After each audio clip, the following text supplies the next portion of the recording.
Hello, I am a 33-year-old male. My wife is 33-year-old female. Almost a month ago, my wife admitted to having a drunken one-night stand with two random men we met while on a heavy night of drinking during our extended stay in Europe. Even typing this seems like a fantasy. Some context. We have been together for 11 years and have been married for the last 2 years. My wife has been severely depressed for the last 5 years, unsatisfied with her career path and a lot of her surrounding life decisions. I have tried to support her through all this as best as I possibly could, but over the last 2 years, I have become fatigued with trying to support her. During this period, she has heavily relied on alcohol to escape her problems. I think we were definitely in a bit of a rut with our relationship during this time.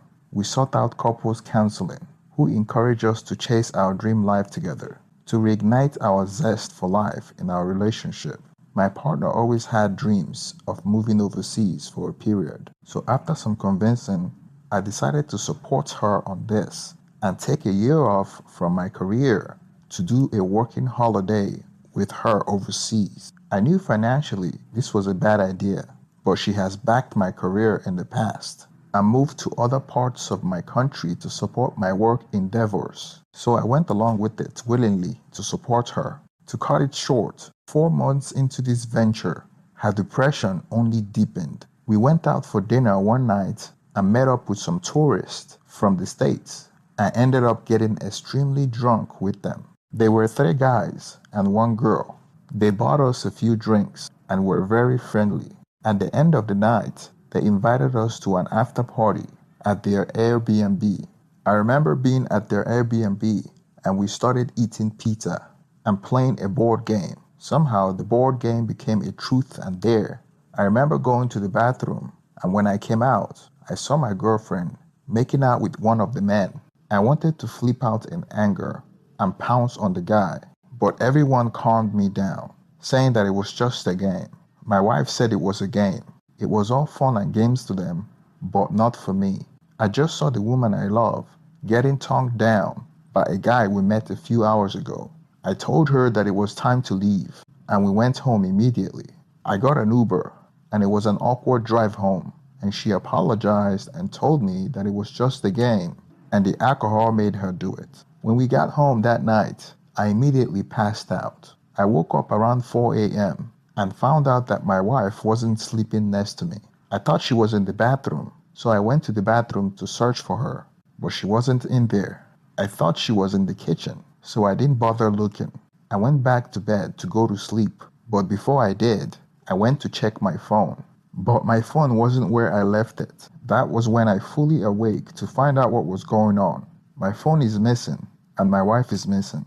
Maybe she was checking my phone in the kitchen, I thought. I went looking for my wife in the kitchen, and she wasn't there. I went to the backyard, and she wasn't there either. I started to panic. I thought maybe I was dreaming. My mind was all over the place. What happened to her? I even looked under the bed. I couldn't call anyone because my phone was missing. I went to the closet to see if anything is missing, but nothing. I went outside to look around, to get my neighbors involved, but it was too early in the morning. I waited at the front of our apartment till about 6 a.m. I was knocking on my neighbor's door when my wife pulled up in an Uber. My neighbor came out and I apologized to him. I went to my wife and asked her where she was coming from and that I've been worried sick and waiting up for hours. She told me that she forgot her phone at the Airbnb and used my phone to get an Uber. She said she didn't want to wake me up because I was deeply asleep, so she decided to go alone. I asked her why she took too long, as the place is only about 15 minutes away. Her first lie was that she got tired and fell asleep there. When she knew I wasn't buying it, she changed her story to one of the guys hid her phone and asked her to stay till morning, otherwise he wouldn't give it to her. When I told her that I would go back there and kick his arse, she changed her story to she wanted to stay because she was tired and she wasn't forced to stay. I told her that I know she was lying and I wanted her to come clean on what happened. Otherwise, I would go back to the Airbnb and confront them myself. She then revealed to me that she made out with him repeatedly that night, and he may have touched her downstairs, but she can't remember. At this point, I knew something had happened, and she's going to continue trick-or-truthing me, and I wouldn't be able to find out the complete story. I decided the following day that I need to get to the bottom of the story, and if it takes going to confront them at their Airbnb, if they haven't left already, I will do it. She tried to stop me, but I took an Uber back to the Airbnb to find out what went on. When I arrived, I looked for a wooden branch from a tree that I found around the corner to protect myself. Then I knocked on the door.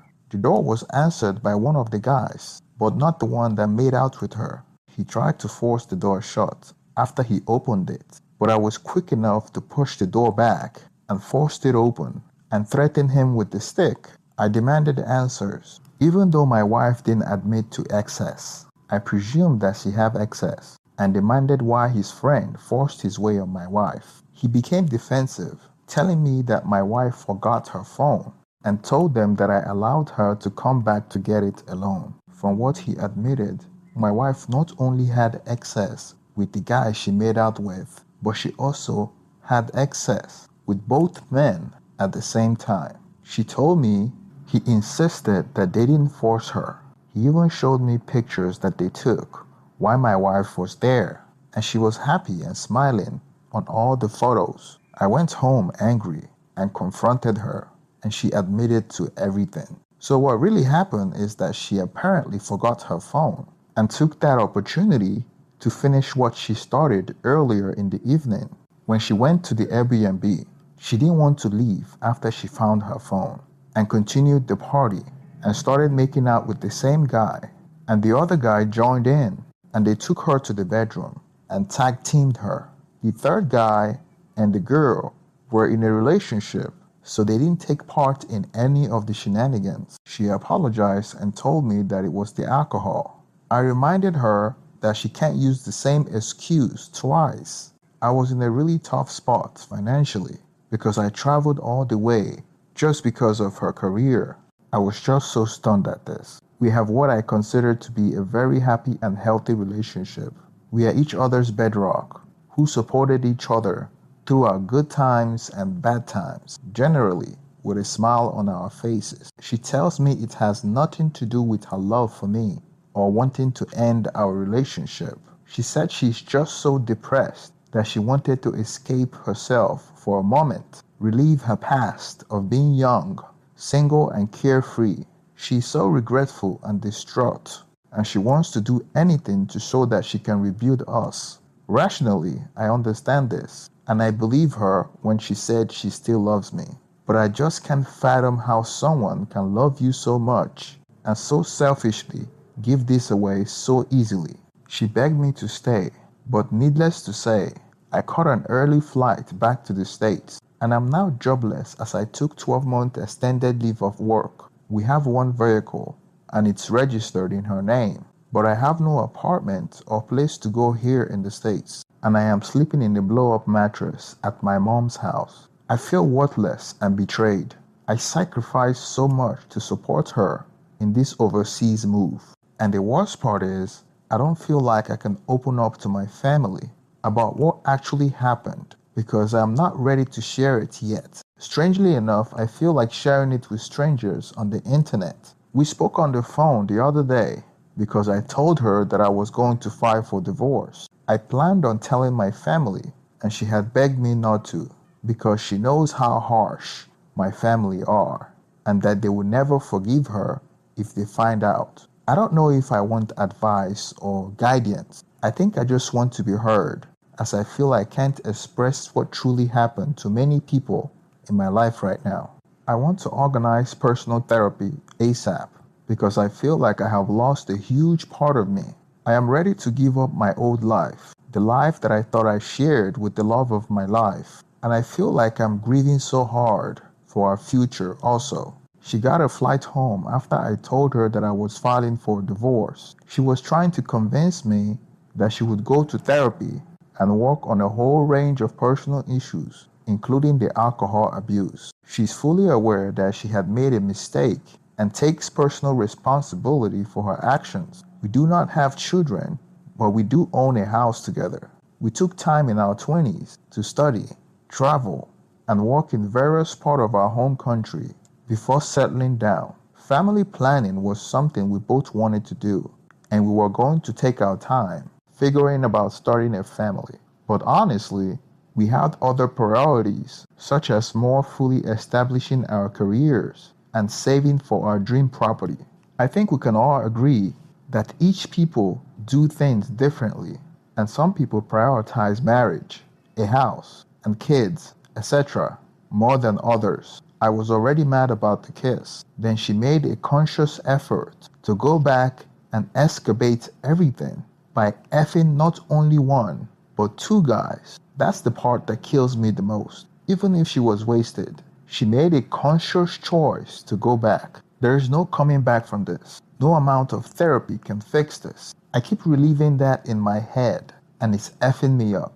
In regard to STD testing, I haven't engaged with her sexually in a way since that night. Even revealing just the initial kiss was enough to not make me want to go there. I am getting checked today for any STDs. I was thinking about asking her if she cheated on me before, because you can't just sleep with two guys at the same time as your first affair. But what's the point? We will be divorcing anyways. I often read posts from other people's infidelity stories, and I understand why people just stay and work things through. I do not think it's a black and white as she cheated, forget her forever. I think every person's story should be taken by case-to-case basis. But I know that I can't trust her ever again, and the image of her sleeping with two men would be hard to erase from memory, even though I wasn't there when it happened.